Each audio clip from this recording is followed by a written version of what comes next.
Good morning. It is Thursday, the 21st of April. A lovely dark day here, threatening rain, but whether we'll get anything or not, I'm not sure. I was struck in the reading from the book of Exodus. We continue with that book, Exodus 13, verses 3 to 10. A short reading, and yet a very powerful and poignant reading, and I'll try and capture some of those points in this short talk. It's meant to be short, sometimes it drags on a little. And in this reading, we have, as we picked up yesterday, completed the Exodus, and whilst the Egyptians are out walking toward the Red Sea, and we'll come to the crossing of the Red Sea later, it's as if Moses has later put in a little insertion into this place. So there's an interlude between the actual walking and journey of the Israelites through to the Red Sea. And here Moses records the instructions from God, which is to become an everlasting ordinance and a covenant, a celebration.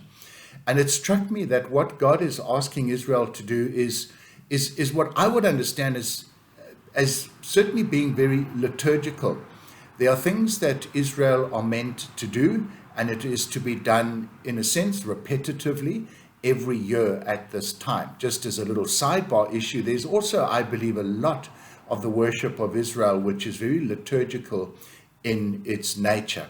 And it's for these reasons that I'm not opposed to liturgy at all. I think it can be overdone, yes, but it can also be underdone. And we somehow need to find the balance. And each church has a slightly, certainly the mainline, old line churches have a particular liturgy to which they adhere. And those liturgies differ to one another. And we cannot say that perhaps ours as Anglicans is better than anyone else. It is what we have inherited and practice. And I believe this is what God wants. My concern is for those who throw out everything to do with liturgy and think that they have the better worship. I'm not sure about that at all. So that really is the message for today, that there is a place for liturgy. It appears to come from God, a ordinance, a covenant, a certain set of rules which are to be followed, particular prayers that are to be prayed at particular times. And all of this is to formally recognize what God has done. God's would in the future sacrifice his one and only, therefore also his firstborn son.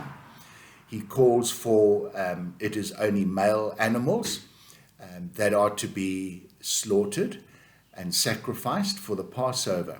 Thereafter, every firstborn male of human and animal is to be sanctified and, as it were, given to the Lord. Obviously, your son, who's a firstborn, doesn't have to become a minister in the church, might go somewhere else.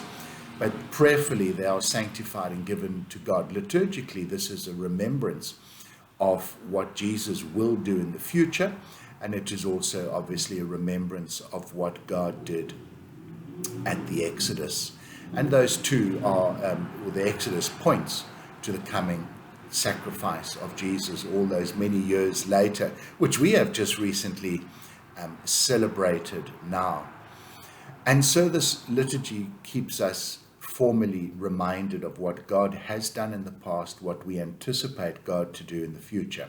And that for me is the power and the importance of liturgy. So let's not throw it out. Neither must we overdo it, but certainly let us not underdo it. And let us relish and enjoy and revel in the liturgy that we do have. And all of this as a pointer and a reminder of who God is and what he has done for us and what he is still to do. Folks, have a good day. We'll chat again tomorrow. God bless.